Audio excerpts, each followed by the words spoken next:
menjelaskan tentang ciri Nabi Muhammad SAW dan para sahabat, berbunyi, A'udzubillahi minasyaitonir Muhammadur Rasulullah walladzina amanu ma'ahu walladzina ma'ahu asyiddu 'alal kuffari ruhama'u bainahum tarahum ruk'an sujada yabtaguna fadlan min rabbihim wa ridwana simahum fi wujuhihim min atharis sujud.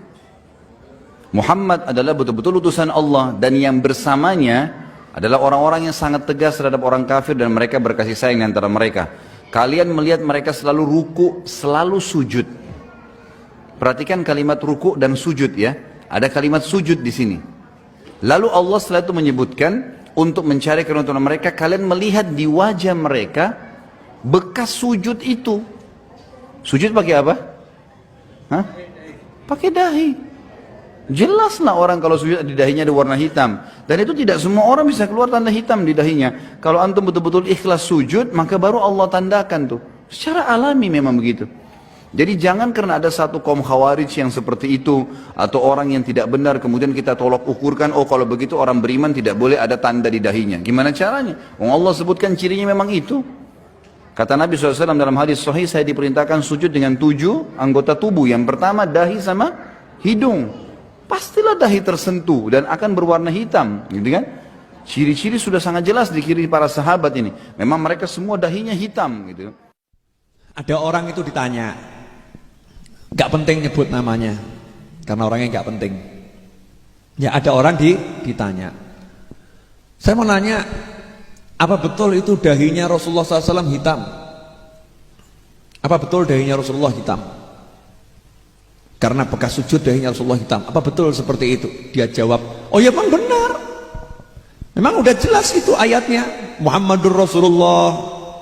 Muhammad adalah Rasulullah. Yang bersama beliau SAW itu adalah orang-orang yang asyidda al kufar, ruhama bainahum. Orang-orang kalau kepada orang yang kafir keras, kepada sesama mereka saling menyayangi. Ya, di ujung-ujung ayatnya tertulis di situ, simahum fi wujuhim min athari sujud, di wajahnya ada bekas sujud. Kan jelas Al-Quran yang bilang di wajahnya ada bekas sujud. Siapa? Wajah siapa? Mereka. Lah mereka siapa? Itu Nabi Muhammad sama siapa? Sahabatnya. Jadi jelas Nabi Muhammad dahinya hitam. Goblok awakmu. Mohon maaf, karena ini penghinaan pada Nabi, maka saya goblok-goblokan orang itu. Ini menghina Nabi. Orang tadi kan kelihatannya pintar ngomong ya. Kelihatannya pintar ngomong. Orang yang seperti ini dapat sabdanya Rasul, man fassara al-Quran bi ra'yih falyatabawwa maq'adahu minan nar. Siapa menafsirkan Al-Quran dengan kepalanya sendiri, otaknya sendiri, silahkan ambil tuh tempat duduknya di neraka, udah disiapin. Hati-hati nih. Ini ayat Al-Quran. Coba buktikan sama saya. Ada ndak ayat yang bilang kalau Nabi itu jidatnya hitam, dahinya hitam? Ada ndak? Satu ayat, apalagi hadis. Nah itu ayatnya. Coba dibaca. Gak ada kalimat dahi Nabi, dahi sahabat hitam, gak ada. Yang ada apa? Di wajahnya ada bekas sujud. Lah kenapa dia bisa mengartikan bekas sujud itu hitam di dahi? Ini terjemahan dari mana ini? Cari terjemahan Al-Quran, ada enggak yang diterjemahkan bekas sujud dahi hitam? Enggak ada. Anda boleh tanya tafsir manapun, saya tantang tafsir manapun. Mau tafsir Jalalain, mau tafsir Qurtubi, mau tafsir Ibnu Katsir, mau tafsir Durrul Mansur, mau tafsir Tabari, mau tafsir Al-Baghawi, apapun tafsirnya. Carikan satu tafsir yang mengatakan simahum fi wujuhim, artinya adalah dahi hitam. Gak ada satu mufassir yang menafsirkan dahi hitam. Nah terus gimana nih sebetulnya? Di wajahnya ada bekas sujud. Nah makanya nanya sama ahli tafsir, jangan pakai kepalamu sendiri. Iya, tanya sama ahli tafsir. Ahli tafsir menafsirkan itu ada 2 tafsir. Enak loh kalau nanya sama ulama itu ya. 2 tafsir. Tafsir yang pertama adalah bekas sujud di wajah tampak di dunia. Tafsir yang kedua, bekas sujud di wajah tampak di akhirat. Yang tampak di dunia ada 2, Satu tampak secara zahir, ada bekas sujudnya, tapi bukan dahi hitam. Apa? Di dahinya kalau habis sholat malam, itu subuh, kalau ke masjid masih kelihatan ada pasir yang nempel. Kenapa? Nggak wudhu lagi, sebab wudhunya belum batal, malam tidak tidur. Sehingga dikenali, ini loh orang-orang kalau malam mereka tidak pernah tidur, karena di dahinya ada bekas tanah yang nempel, bukan dahinya hitam. Jelas kan?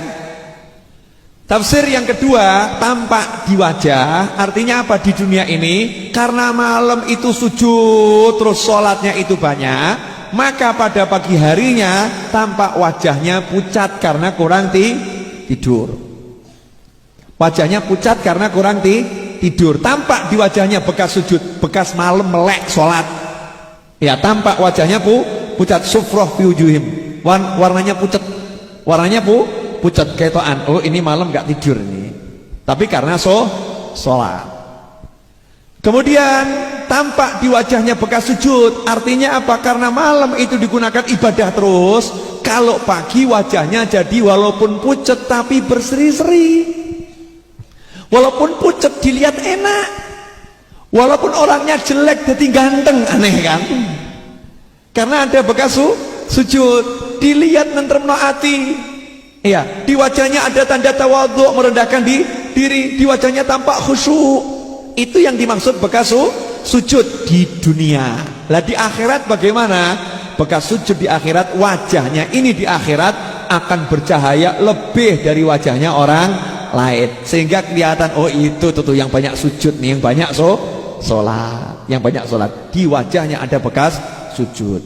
Nah terus bagaimana dengan jidat hitam, Beb, dahi hitam? Ya, itu kecelakaan. Mohon maaf, itu kecelakaan. Artinya apa? Ada manusia-manusia yang kulitnya sensitif, kemudian dahinya hitam, ya gak apa-apa, jangan dicela, jangan dicela. Memang kulitnya begitu, mau diapakan? Mosok kemudian mau dicat putih, tambah aneh kan gitu ya. Udah gak apa-apa. Tapi itu bukan ukuran kesolehan dan ukuran ketidaksolehan. Bukan ukuran kesolehan dan bukan ukuran ketidaksolehan. Ya biasa aja, dahinya hitam. Tapi itu bukan bekas sujud yang dimaksud dalam Al-Quran. Bukan itu. Terus bagusnya bagaimana? Kalau sahabatnya Nabi bahkan sampai mencela orang yang dahinya hitam. Dicela. Saya 80 tahun sholat, dahi saya nggak hitam. Kenapa kamu biarkan dahimu hitam? Kamu tahu enggak? Wajah itu adalah bagian termulia manusia. Dia harus dijaga, jangan sampai wajah itu rusak. Kenapa kamu biarkan dahimu hitam? Sahabat marah itu sama temennya. Ada orang begitu kan, dimarahin sama sahabat. Artinya suruh jaga, jangan sampai memaksakan diri sujud ben ireng ngono lho, paham toh? Nah, saiki tambah direng-ireng no. Lain kalau kita udah jaga, kita usahakan jaga kepala kita, sujudnya biar enak, biar nggak bekas. Kok masih bekas? Karena memang kulitnya sensitif, maka tidak jadi masalah. Dan kita nggak boleh suudzon, gue direng-ireng no, nggak boleh begitu. Ya kan, nggak boleh seperti itu. Ah ini riak, ini riak, nggak boleh seperti itu. Jelas nih ya. Nah ini, maka hati-hati. Nah jenengan kalau mau tahu bekas zikir saya kasih tahu. Bekas zikir sama juga bekas main kartu. Ini loh, mata kaki itu loh. Orang yang banyak silo main kartu sama zikir itu kan mesti kakinya hitam itu kan ya. Kakinya hitam lah. Itu ciri-ciri orang yang banyak main kartu atau banyak zikir. Silahkan bedakan sendiri. Makanya kan bukan ukuran ya. Ukurannya bukan masalah hitamnya, paham enggak ya?